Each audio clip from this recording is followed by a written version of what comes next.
noticed that I did want to base a lot of it around actual historical things. This musical basically wrote itself because there were actually like hundreds of songs that were written about women wearing pants in 1895 because it was like a huge deal. And so 3 of the songs we're going to sing are actually from the years 1894 and 1895. And those are the songs The Bicycle Girl, which we're going to like speak some of it and sing some of it, but whatever.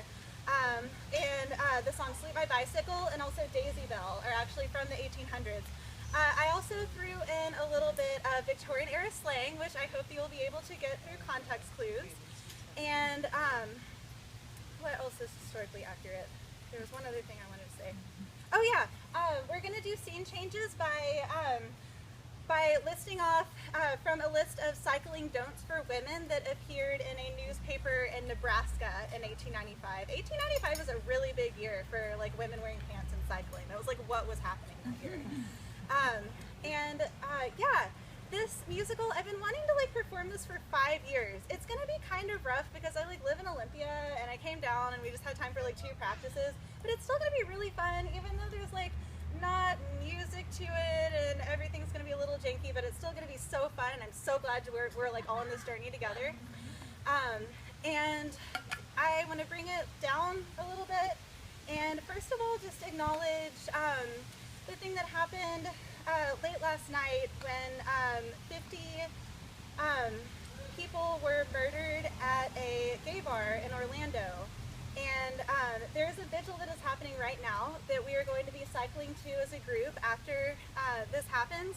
And I'm really glad that y'all are all here because it's really important to remember that even though pants is like fun and silly, at the end of the day, it is a queer story and it's about queer resilience. And it's really important to remember that like queer people have always had a really hard time and they have survived against all odds and done it while singing and dancing, which is what we're going to be doing tonight. And I think that there's room for both laughter and fun and being solemn, and I want to do both of those things tonight. And the other thing that I want to say in kind of a more serious vein is that I want to acknowledge that this play takes place in 1895, Victoria, British Columbia, which was being actively colonized at the time. And that land was being actively stolen from Coast Salish people. And I want to take a moment of silence to acknowledge both the Coast Salish people that the land was stolen from and that we're also performing this play on Chinook land. And you know, history is really complicated. People are being oppressed at the same time that they're doing oppressing. That's happening right now too, where a lot of us are being oppressed while we're oppressors, and our bloodlines and our history are a conglomeration of those 2 realities, and that's important to acknowledge. So if we could just take a moment of silence to remember the indigenous people whose land this is stolen from, and then we're awkwardly going to transition to this musical because, you know, when faced with the horrors of colonialism, all you can do is just really like awkwardly transition into performing a musical. So we're going to take a moment of silence and then we're going to get the play started.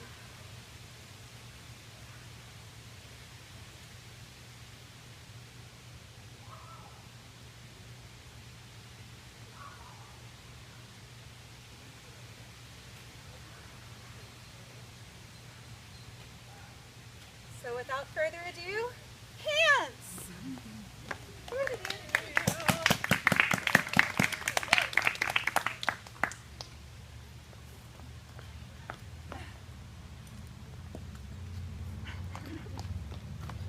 Oh, Sadie, my dearest friend, I'm so looking forward to our weekly Sunday jaunt along the coast.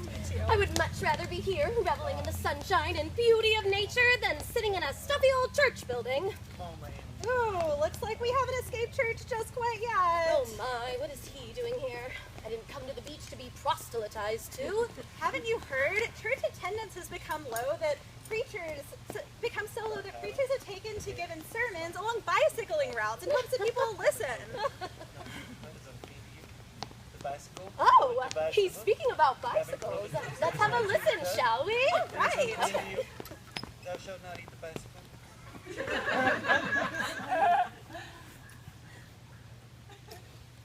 Well, this past week, Charlotte Smith, a radical advocate for the rights of working women, spoke out against the dangers and the evils of the bicycle. Her critique reads thusly, and I quote, The bicycle is a great curse inflicted upon the people of this country. 75% of participants will be an army of invalids within the next 10 years. It brings on the most appalling diseases among young women. It will prevent motherhood. It's the devil's advance agent, morally and physically, luring young girls into paths that lead directly to sin. Now, most of us would agree that Mrs. Smith is getting a little carried away here. The bicycle has proven to be a healthful and productive hobby for both men and women alike.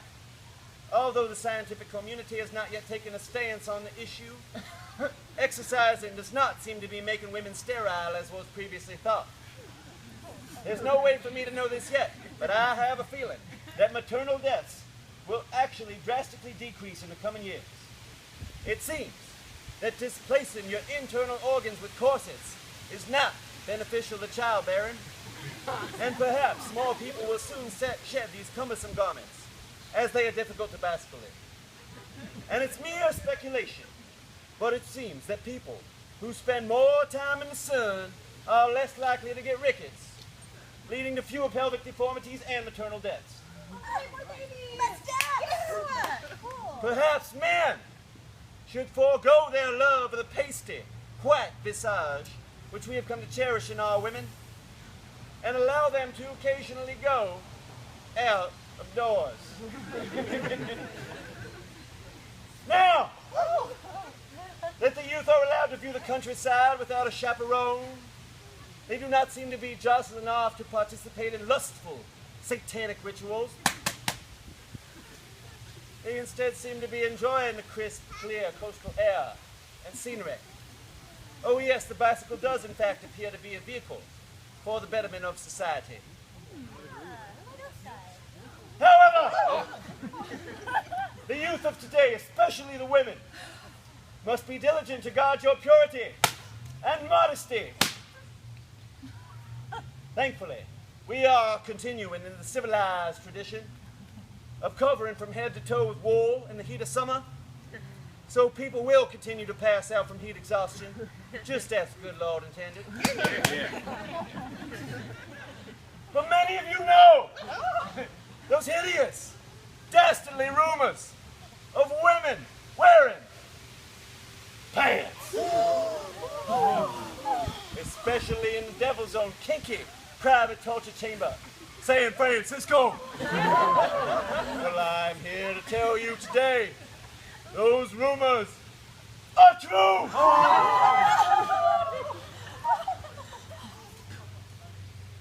Just this past week, Punch magazine published these photos of women's tightly booted ankles, leading men from all over this continent to succumb to uncontrollable desires of the flesh. The only proper way for a woman to walk about is if we even forget she has legs. She must glide about gracefully as if propelled by magic. Yes, lady magic. Witchcraft. Yes. Now we've already proved the pants on women don't work. Amelia Bloomer premiered her pantsuit 50 years ago during the Civil War. Many of you remember those dark times. People were confused. Women were masquerading as men under a mistaken urge to fight for the unity of the country and equality for all. And all those proper women who served as nurses found it impractical to rescue dying men from the battlefield in 5 layers of petticoats. Yes, bloomers had their heyday. But after the war ended and the smoke settled down, women came back to their senses and regained their proper place by the hearth and home. And all sensible people saw that bloomers were fit only for women given to a natural passion. Who do these women think they But are? now we see the women are once again usurping the natural order and donning pants. Not in the name of war, but in the name of leisure and personal enjoyment. Who do these women think they are? Running around wearing pants? We've already given them the home. What are they gonna think of next? Oh, the Bicycle Girl is the latest thing out, published by Women and Co. Of their rights, notable rights in very loose form. Oh, the Bicycle Girl rides. She rides on the wheel. On the wheel of in full dress, more or less. She rides on the wheel in full dress. Oh, the bicycle girl, oh, the bicycle girl. She's bound neck or nothing to go. For she's fast on the wheel and in manner of dress. She isn't by any means slow. Oh no, she isn't by any means slow. But that is not all. For our gaiters she steals, our neckties she claims as her rights. But she put the last straw on our backs when she stole our small clothes and even our tights. Oh, the frights! Our small clothes and even our tights. Oh, the bicycle girl, oh, the bicycle girl. She's bound neck or nothing to go. For she's fast on the wheel and in manner of dress.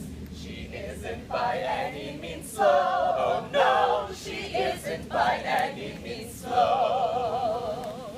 Now the eyeglass is all that the bicycle girl has to claim for her own. Oh my. But just give it a matter of time and you'll see she'll take it and stick it in her eye. She'll take it and stick it in her eye. Oh, the bicycle girl, oh, the bicycle girl. She's bound neck or nothing to go. For she's fast on the wheel And in manner of dress. She isn't by any means slow. Oh no, she isn't by any means slow.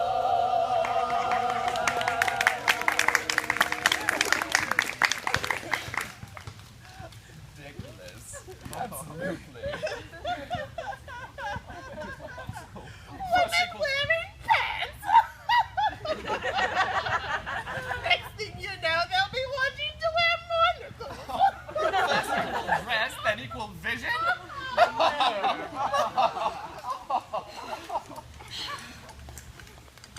I can't believe that these men get to bubble about in their poorly choreographed musical numbers while we are confined to these cumbersome petticoats. I know. I just about had it. If I didn't know any better, I would just send off for a bloomersher pattern from San Francisco. That would teach them a lesson. Ethel, I think you might be onto something. Just think, men want us to dress like this all in the name of modesty, when I know that they really just want to get a glimpse of our bare ankles and they get caught in our bicycle gears. Ah, man! Modesty indeed. Modesty I've tried, but when my gears get caught in petticoats, my skirt grips to my thigh. A proper lady covers from her head down to her toes, with layers upon layers of unnecessary clothes. They say that we're protected from the looks of baser men, but with our frills and bonnets, it just seems we're dressed for them. This modern woman just has had enough of modesty. I'm entering an era where I only dress for me. Your performance is quite epic and your message full of reason, but remember, consequences often last beyond a season. After donning bloomer garments, men will find you quite disgusting. They will find your great bravado both revolting and insulting. And society's not kind to single women of a certain age. The most we can ever hope for is a quarter of men's wage. Working in a dim-lit factory or wandering the streets will forgo a life of luxury, bonbons and velvet seats. Ethel, is this really worth it? I'm afraid I can't decide if I should wear the pants or just run away and hide.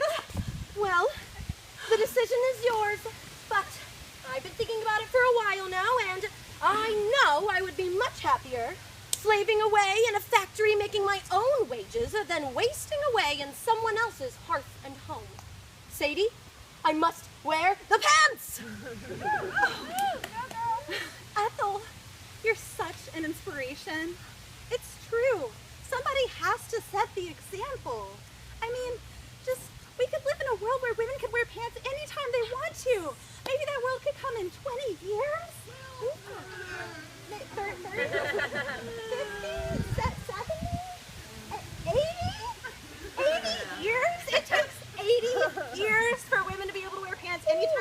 you, that doesn't happen until the 1970s? Oh my God. Okay.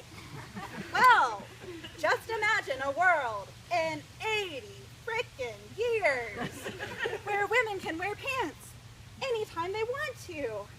And our great grandchildren will probably be just sitting around thinking about how ridiculous this all seems. I can almost see them now. And maybe their great grandchildren will live in a world where people can wear whatever they want to wear regardless of their gender. And perhaps we will even stop assigning gender based on something so arbitrary as our fiddles and quin whiskers. And people will be able to decide gender for themselves. And they'll be able to use whatever bathroom feels safest to them, and it won't be a big deal, and their descendants will write a bathroom musical or something, and it'll seem hilarious to their descendants, although it's really hard for people now. I mean in the future, and whatever, maybe we'll just elect a fascist government and everything will go to Skillimarink, who knows, but I do think it's important that we always strive to create a better future for ourselves and for the generations to come. And nothing could be so horrible if we do it together. Dear Ethel, my dearest Chuckaboo, I shall wear the pants too. Oh goodness, look at the time. We must get going if we want to return before nightfall. I seem to have forgot my lamp. Okay, well, it's decided then. We'll send off our bloopers first thing in the morning. Okay, bye.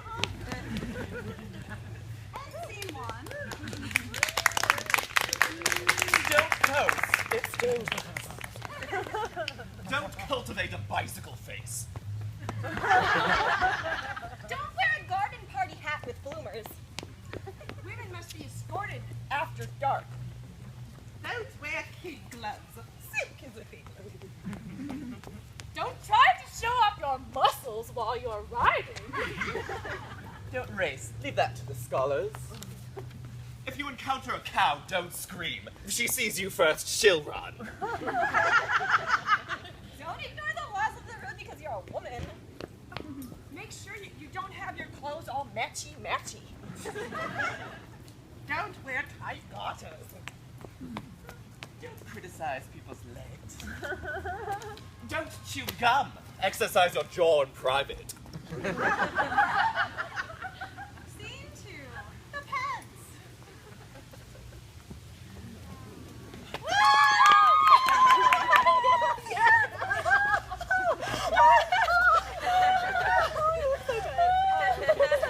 And now, for a surprise, I also ordered a copy of Miss Marie Lloyd's latest popular song, Salute My Bicycle! Wow! Let's give it a try on the piano, shall we? Yes, we shall. Thank you, piano.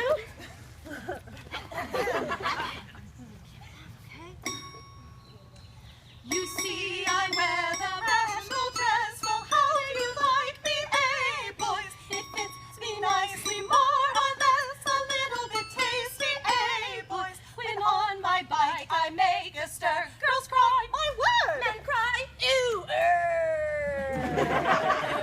And in this garb they scarce can tell whether I'm a boy or girl. The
sometimes wish myself in rags when the boys shout, "Watch your bags!"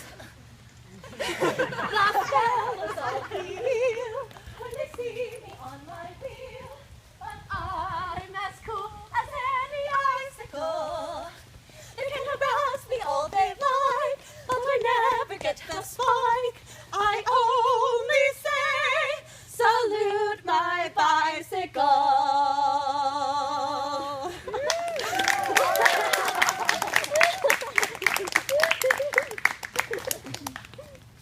And scene 2.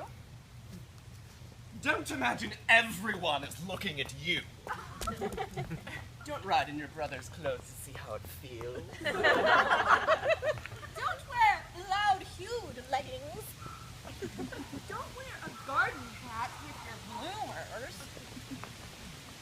Don't faint on the road. Don't let your golden hair cascade down your back. Well, 3. The day of the ride. well, the crowd should be getting out of church soon. Time to make our appearance. Ethel, I'm afraid I cannot do this. Truly, Sadie?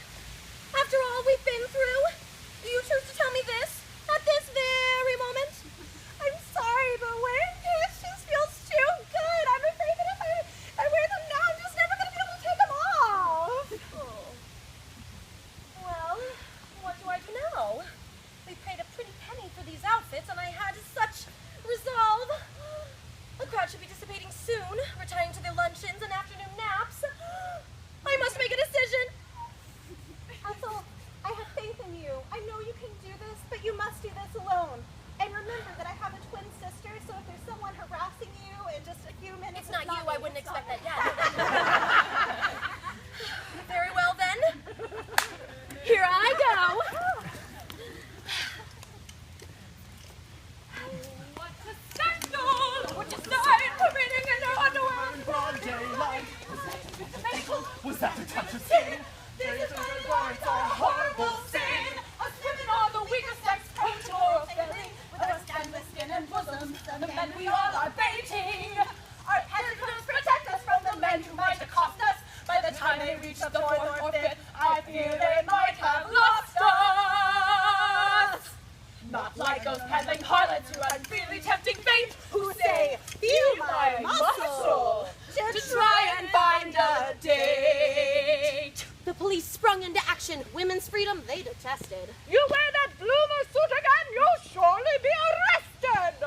Till today we'd only heard rumors of these mannish, ugly bloomers. We can't have you go around dressing like men. It's the devil's work. It's a preposterous sin. If we let this one go, the next thing you know, women will get dancing at the vaudeville show. They'll abandon their husbands, leave their children to the state, serve instant mashed potatoes on our dinner plate. They'll squander our riches. They'll turn into witches. On each other they'll dote. They'll even want the right to vote.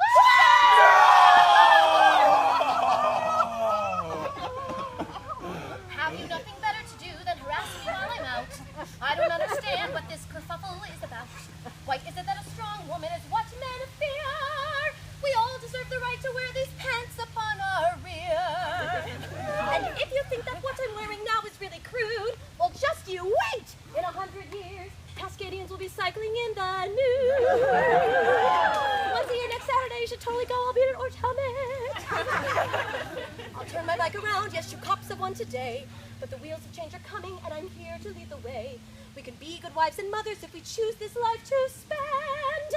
But a woman should not be defined by her relationship to men. Hurrah!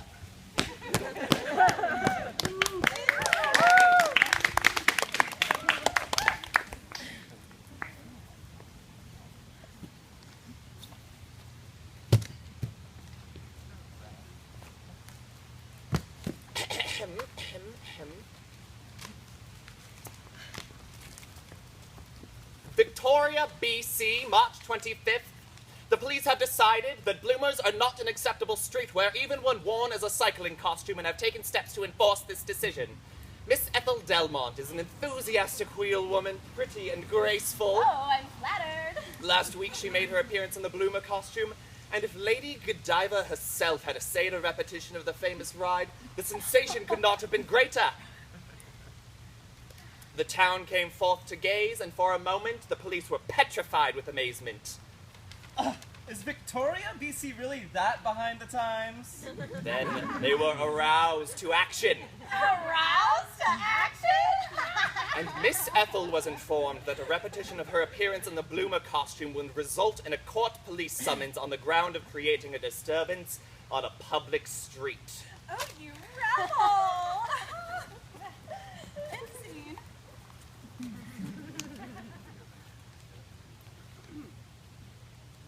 Don't discuss your bloomers with every man you know. Don't contest the right-of-way with a streetcar. Don't ignore the laws of the road because you are a woman. Don't wear a garden party hat while riding a bicycle. Scene 5. Oh, Sadie! Sadie! My parents are simply horrified with my stupid prank. What was I thinking? That my ride could change anything? They're going to ship me out to Saskatchewan, somewhere where no one will have heard of my disgrace, in hopes that I can still find a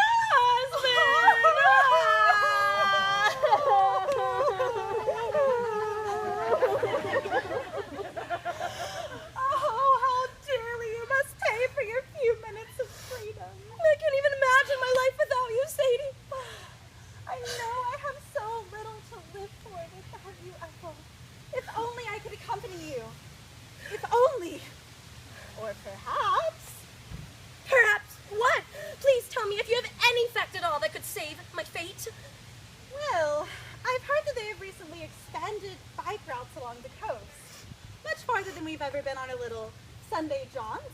How much farther, may I ask? Oh, well, I think with a little bit of creativity, we can make it all the way to San Francisco. San Francisco, den of harlots, sinners, and peasants!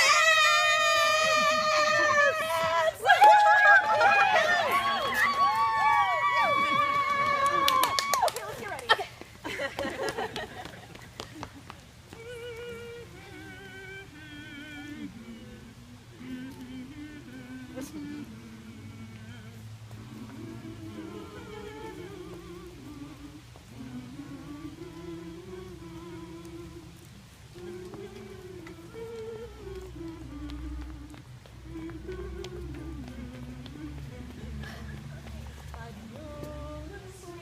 Upon the seat of a bicycle built for two.